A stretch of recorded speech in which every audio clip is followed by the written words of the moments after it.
And good morning, everyone. Welcome to week 8 of class. This week is your midterm exam week, but keep in mind that the information in the lecture that we're getting ready to cover here on Chapter 7, Needs Analysis, will be included in the midterm. I repeat, this information will be included in the midterm, so make sure that you watch this lecture before you take the midterm, or you're not going to be able to answer the specific questions related to this information.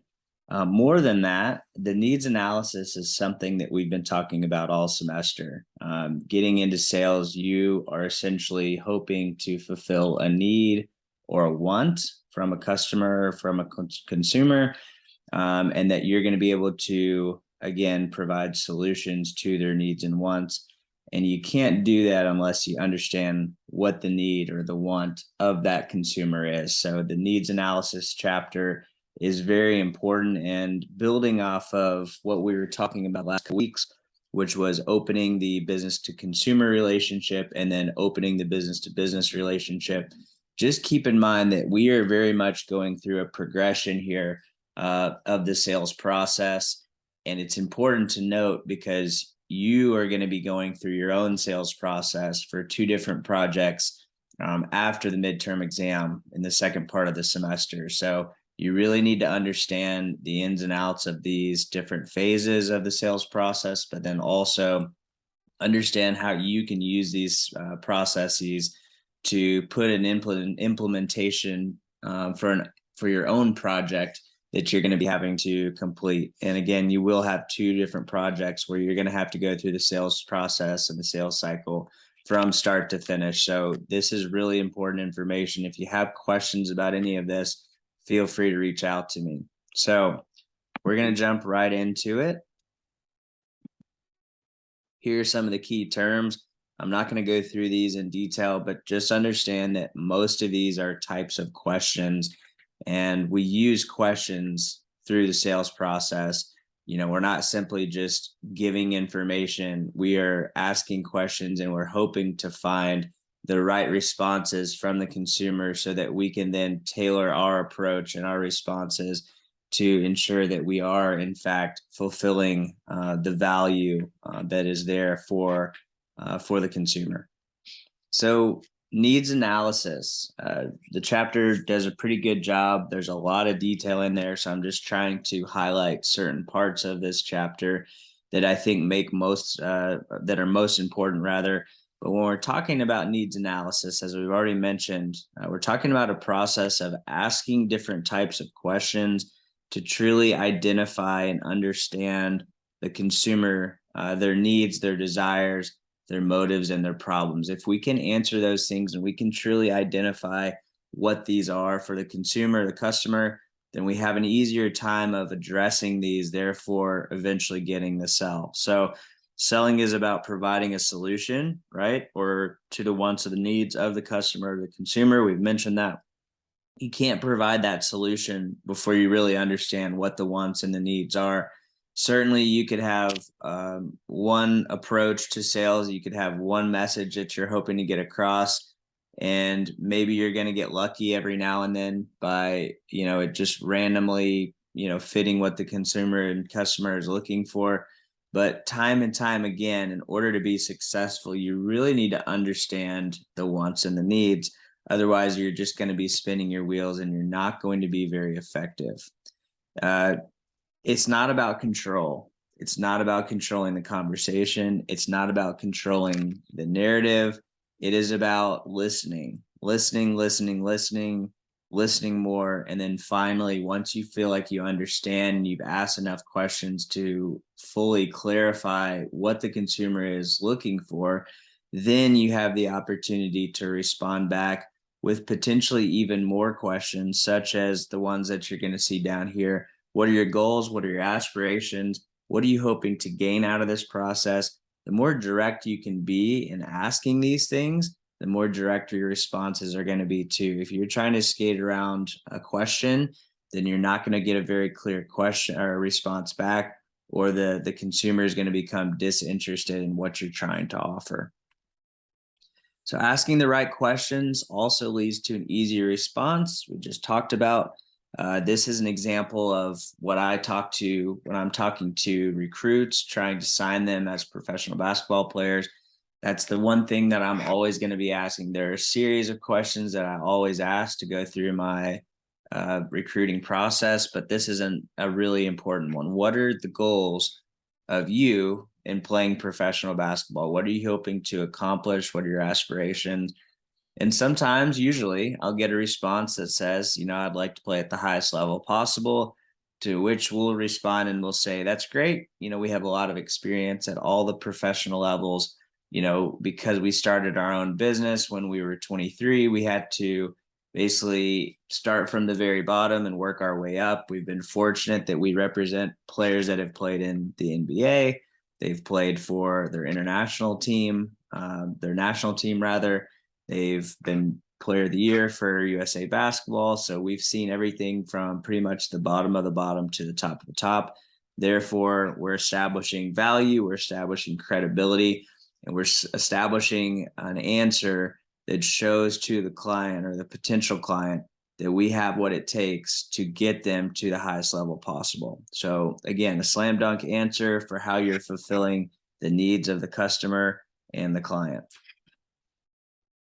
So let's talk about key principles for phrasing questions. And I see these happen all the time. Unfortunately, these are broken all the time, especially when you're watching post-game interviews or halftime interviews, and you see the commentators talking to the head coach, or you see them talking to the key player, and they break these all the time. But these are kind of 4 principles to keep in mind as you're trying to phrase your questions. The first is, which is most important, ask open-ended questions. You're hoping to solicit and elicit responses that create a dialogue and a conversation so that you can find out more information. A lot of times, one-word answers are not going to give you the desired outcome, and yet we see reporters all the time, and we see salespeople all the time asking questions that are going to elicit one-word responses. That's okay if you're giving a series of questions and you're leading to something, but you need to make sure that you're giving open-ended questions so that you're eliciting a response that's going to give you information necessary so that you can understand, again, the value, the want, and the need of this particular consumer. So ask open-ended questions, phrase questions positively to evoke emotion. If I'm trying to sell tickets to a St. Louis Cardinals game, I'm not going to say, oh, you came to a game last year. What was your least favorite part about going to the game, right? I don't want to know that. I want to know what was the best part about going to the game.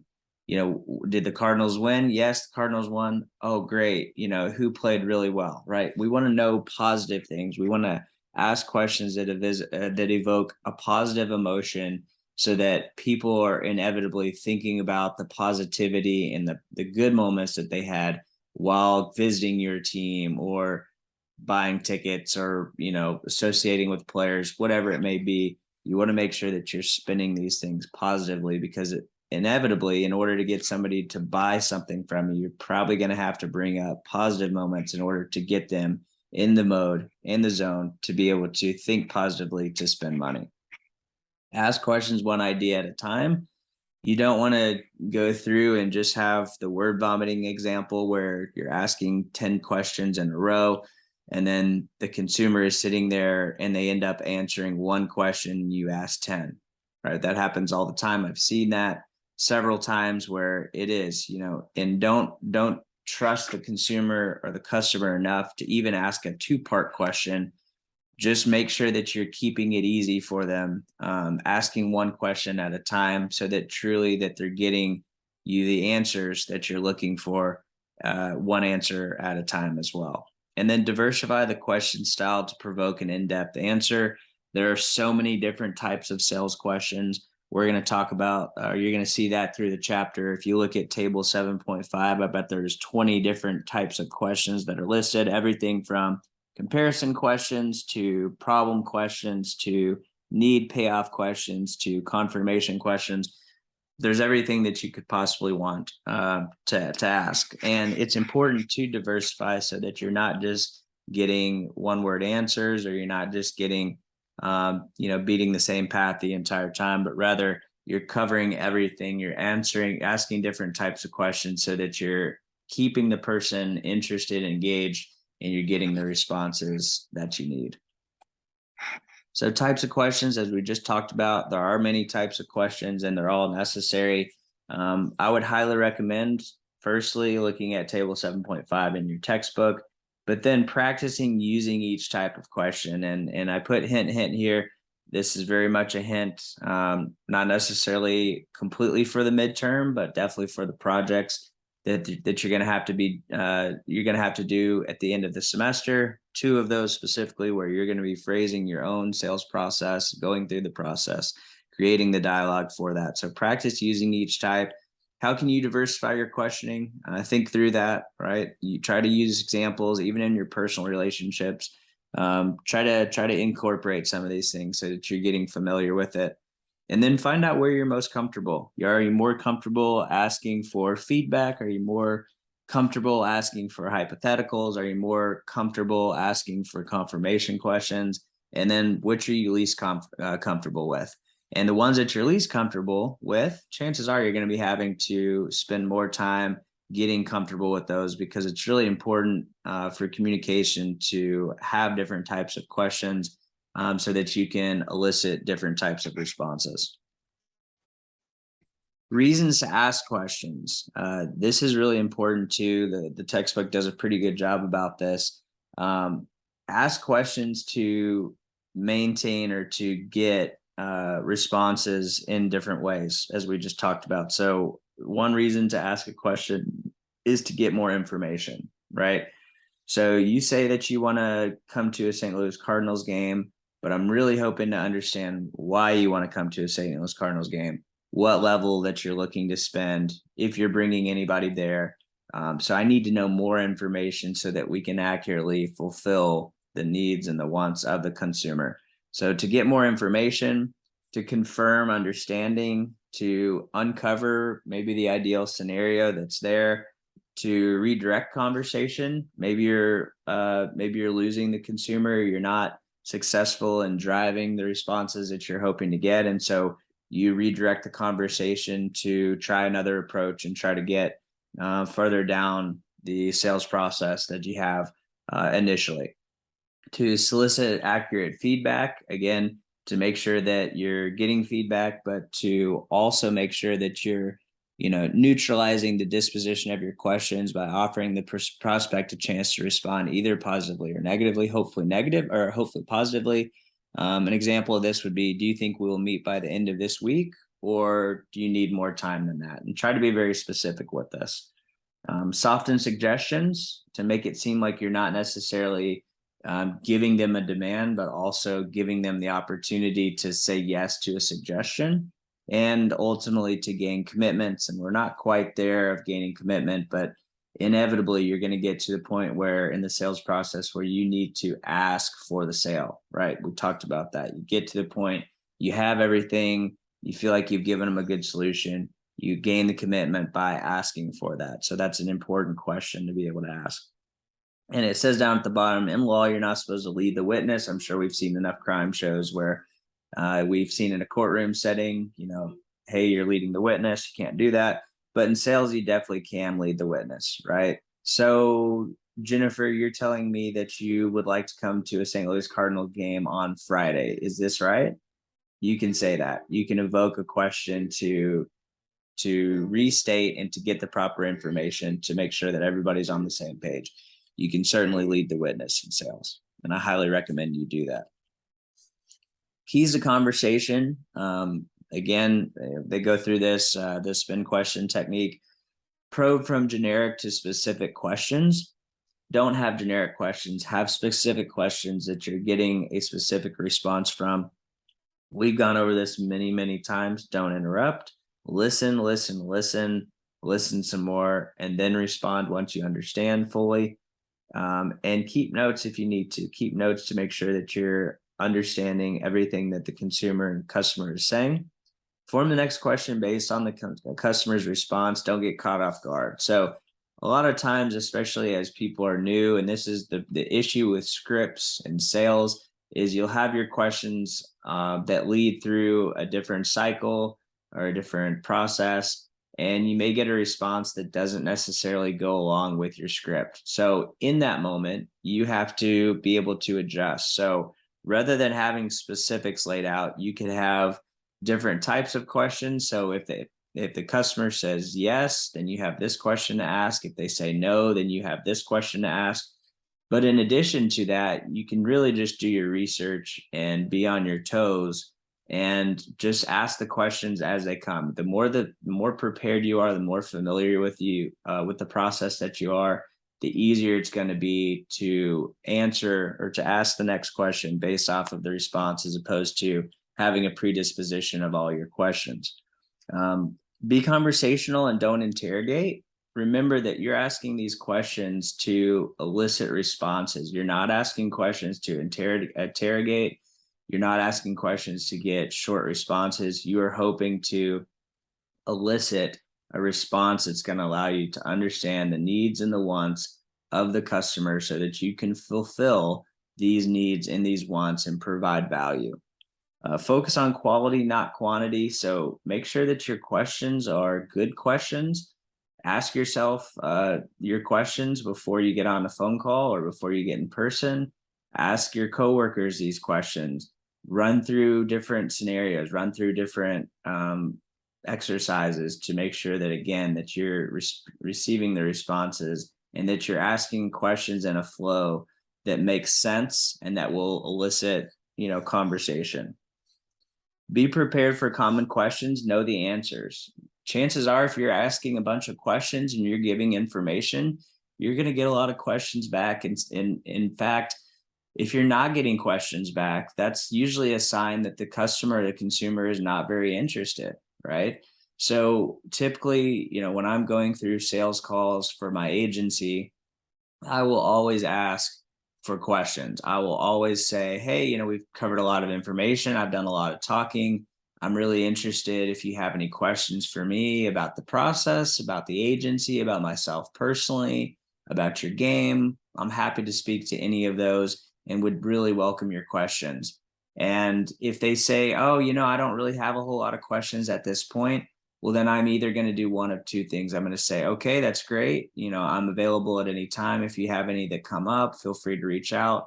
Or, hey, I know this is a new process for you. These are the questions that I typically get. Or you could even say, hey, that's okay. Have you thought about this? Have you thought about this aspect? Or I can ask a couple more questions that maybe prompt a little more discussion so that we get some questions. But the last thing you want is somebody who's just sitting there not asking any questions, somebody that just simply not engaged. And again, you need to know when you need to cut your losses too. If somebody's just really not interested, then you can cut your time and you can use that on somebody who might be a little more interested. So be prepared for which, common questions, as I just said, hey, these are the common questions that we typically get. Need to know the answers for those, and you need to have a response ready for each of those. And again, the more experience you have, the easier it's going to be to have those answers. And don't be afraid to say, hey, you know what? I don't have that answer. I'm new here. Let me check with my supervisor. Or, hey, great question. I'd be happy to follow up in detail on that. Or, maybe you do know. But if you don't be afraid to say that you don't. And then lastly, keep an open mind. You're going to be talking to different types of people that are from different backgrounds, that are wanting different things, that have different needs and desires. So it's important to keep an open mind, to understand that we can run through a sales process, a scenario as many times until we're blue in the face. But until you actually talk to different people, you're not going to know every single situation that could be there. I've been, an agent for 10 plus years now, and every conversation I have can go similar to how another conversation has, but I'm always going to have new things that come about. And it's really important that I keep an open mind and that I understand that I haven't seen everything, and I probably will never see anything or everything. So you just have to keep an open mind. So in summary, the needs analysis is essential to sales. Without it, you're not going to be very successful very often. You can get lucky, but you really need to understand that in order to be effective, be efficient, and be successful, that you need to understand the needs and the wants of the consumer so that you can provide value. You need to listen, you need to provide that value, and you need to establish credibility. We were talking about that in the opening, and this is the exact same. So listen, provide value, establish credibility, ask the right questions, and manage the flow of the conversation. It is on you to manage the flow of the conversation. You can understand when you need to ask more questions and when you need to just sit back and respond and relax and listen. There are plenty of times where I'll ask one question and it'll evoke 5 different other questions from the consumer, or it'll elicit a response that goes on for 15 to 20 minutes. It's all great. The more that they're talking, the more that, time that we have from them and the more interest that they probably have. So keep them talking if you can. Diversify your questions. We talked about this, table 7.5 in your book. Get comfortable with asking the types of questions that you're not comfortable with, and practice getting different types of questions in there to keep that conversation and to elicit the responses you want. And remember the keys to conversation. Be prepared, be confident. At the end of the day, these are people. They want to feel good about things.